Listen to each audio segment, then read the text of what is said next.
Hi viewers, আপুনি বাৰু ছোৱালী পটাব বিচাৰে নেকি? নাইবা আপুনি জানিব বিচাৰে নেকি যে জিমলৈ নোযোৱাকৈ কেলৰি কেনে ধৰণে বাৰ্ণ কৰিব পাৰি? এনেকুৱা ধৰণৰ 5টা এমেজিং ফেক্টৰ বিষয়ে জানিবলৈ আজি আমাৰ এই ভিডিঅটো শেষলৈকে চাই থাকিব। গতিকে বলকচোন দেৰি নকৰি ভিডিঅটো আৰম্ভ কৰোঁ। ভিউৱাৰ্ছ, আপুনি মই বা তেওঁ তেখেত সকলো এদিন নহয় এদিন কোনোবাই জিমলৈ যোৱাৰ কথা ভাবে, নাইবা জিমলৈ গৈও পাইছে অথবা জিম গৈ মাজতে এৰিও দিছে।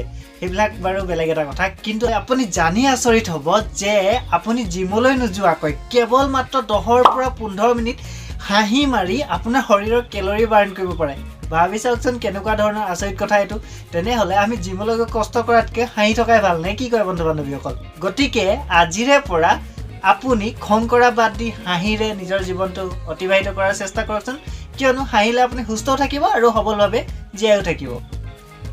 ভিউৱাৰ্ছ, আপুনি বাৰু কেনেবাকৈ ছিংগল নেকি? নাইবা আপুনি আজিলৈকে কোনো ধৰণৰ জীৱন সংগী বিচাৰি পোৱা নাই নেকি? যদি আপুনি বিচাৰি পোৱা নাই তেনেহ'লে এই ফেক্টটো কেৱল মাত্ৰ আপোনাৰ বাবে। ভিউৱাৰ্ছ, গৱেষণাৰ পৰা এটা কথা প্ৰমাণিত হৈছে যে যিসকল পুৰুষে মানুহক সহজতে হহুৱাব পাৰে বা অনবৰতে জোকছ কৰি কাকোবা হহুৱাই থাকে, তেনেকুৱা পুৰুষৰ প্ৰতি নাৰীসকল সোনকালে আকৰ্ষিত হয়। গতিকে ভিউৱাৰ্ছ, আপুনি আজিৰে পৰা নতুন ট্ৰেণ্ডিং জোকছ সাৰ্চ কৰক, শিকক আৰু আপোনাৰ ক্ৰাছৰ আগত গৈ সেইখিনি জোকছ কৈ তেখেতক হহুৱাবলৈ চেষ্টা কৰক। ভিউৱাৰ্ছ, এইফালে হওক কানে কথা এষাৰ কওঁ। আপোনাৰ এটা গোপন টেলেণ্টৰ কথা মই আপোনাক ক'ব বিচাৰিছোঁ। পৃথিৱীৰ যিকোনো ভাষাতে আপুনি হাঁহিব পাৰে। কি আচৰিত হৈছে? হয় ভিউৱাৰ্ছ, আপুনি জানি আচৰিত হ'ব যে আমি যে যিটো হাঁহোঁ, এই হাঁহিটো পৃথিৱীৰ সকলো ভাষাতে একে ধৰণৰ। আপুনি ভাবি চাওকচোন কথাষাৰ, হয়নে নহয় বাৰু?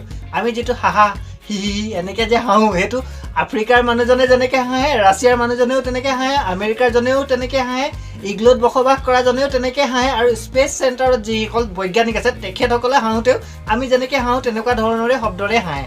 গতিকে ভাবকচোন, হাঁহিটো এটা সাৰ্বজনীন ভাৱ প্ৰকাশৰ মাধ্যম, হয়নে নহয় বাৰু? আপুনি ভাবি চাওকচোন। ভিউৱাৰ্ছ, গৱেষণাৰ দ্বাৰা প্ৰকাশিত এটা তথ্য অনুসৰি প্ৰমাণ পোৱা গৈছে যে পৃথিৱীৰ প্ৰত্যেকজন ব্যক্তিয়ে যিকোনো এটা কনভাৰচেশ্যন ষ্টাৰ্ট কৰাৰ আগতে হাঁহিৰে সেই কনভাৰচেশ্যনটোৰ আৰম্ভণি ঘটায়। যেনে বৰুৱা আহিলে, বৰুৱা নি, কি খবৰ, ভালে আছে আপুনি?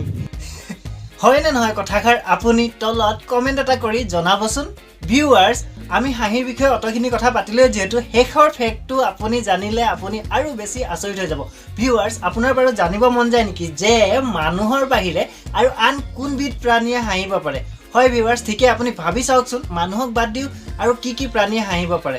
আপুনি জানি আচৰিত হ'ব যে পৃথিৱীত মানুহক বাদ দিও নিগনি বা এন্দুৰ আৰু বান্দৰেও হাঁহিব পাৰে, অৰ্থাৎ তেওঁলোকেও আনন্দ হাঁহিৰ মাজেৰে প্ৰকাশ কৰিব পাৰে। ভাবি চাওকচোন, এইটো এটা আচৰিত ফেক্ট, হয়নে নহয় বাৰু? বা এই ফেক্টটোৰ কথা আপুনি আগতে জানিছিল নে? তলত কমেণ্ট কৰি জনাবচোন। গতিকে ভিউৱাৰ্ছ, ভিডিঅ'টো শেষলৈকে চাই থকাৰ বাবে আপোনালৈ অশেষ ধন্যবাদ। আপুনি যদি আমাৰ এই চেনেলটোলৈ নতুনকৈ আহিছে তেনেহ'লে অনুগ্ৰহ কৰি চেনেলটো ছাবস্ক্ৰাইব কৰি ল'ব, কিয়নো এনেকুৱা ধৰণৰ ইণ্টাৰেষ্টিং তথা ইনফৰ্মেটিভ ভিডিঅ' আমাৰ এই চেনেলটোত আমি প্ৰত্যেক দিনেই লৈ অহাৰ চেষ্টা কৰোঁ।